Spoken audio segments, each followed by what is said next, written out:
Well, nothing like being at your own birthday party, getting into a fight with your husband, and he decides to start shooting at you. Mm. I mean, why not? What's a birthday party without some gunplay, right? Oh my God.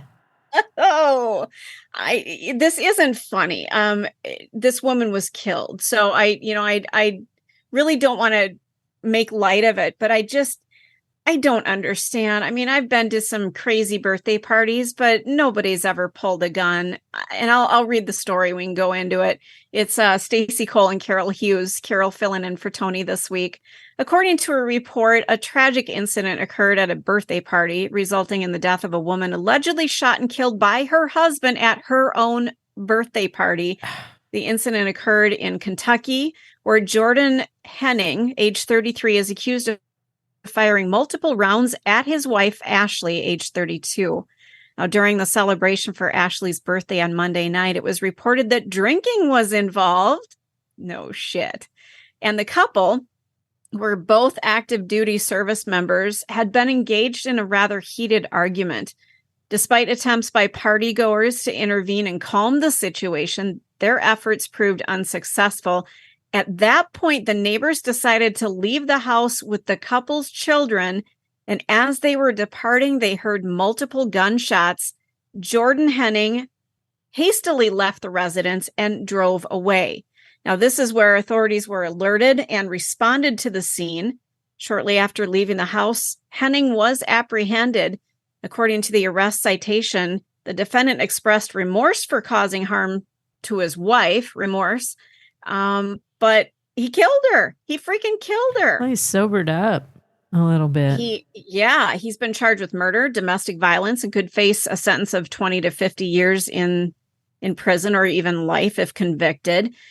This is so sad because that had to have been a really, really heated argument. There were kids in the house. And hats off to the neighbors who were like, we're going to get the kids out of this situation. And I have a lot of respect for that. And I'm glad they did. But if the argument's so bad, you're thinking, I need to remove the children from this. Yeah. You needed to call 911 at the same time. And maybe they didn't have time. Maybe it got really bad really fast. They grabbed the kids, they ran out. And that could be. And then when they got out, then they heard the gunshots before they could do anything. I mean, that could have happened as well. But what concerns me is, yes, they were protecting the kids. What about protecting her from him? Yeah. And it could have just escalated and gotten so crazy so fast. And it's like, get the kids out. And maybe they were going to call 911 and they couldn't. But my guess is alcohol was involved. I don't know.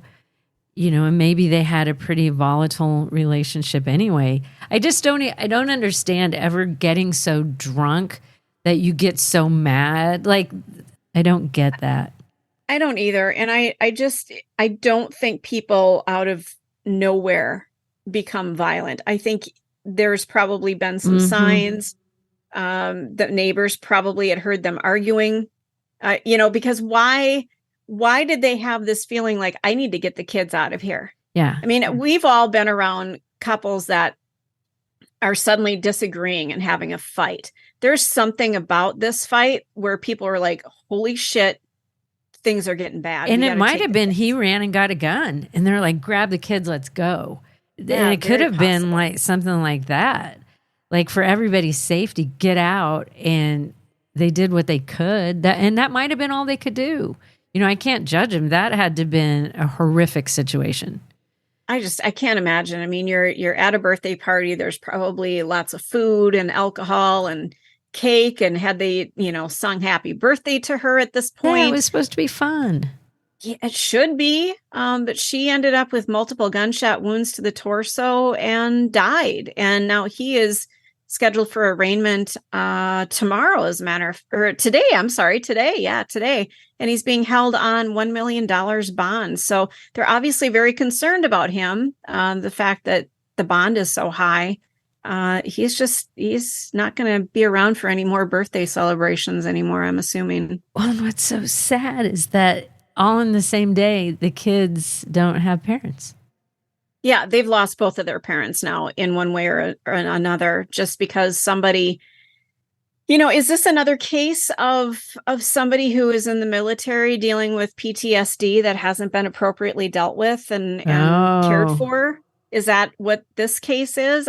Who knows? But I'll tell you, I know a lot of people who've been in the military, and they're lovely, wonderful people who are dealing with a lot of mental torment, and they need more care than they're getting. And it frustrates me. And this guy, he's sobered up, and my guess is, had they not been drinking, none of this would have happened. I don't know. I don't know. Yeah, it's just awful, and we'll try to keep an eye on this story. But his court hearing is today, and birthdays are forever ruined for him. I imagine if they sing happy birthday to him in prison, it probably is going to set him off again. So no birthday party for you.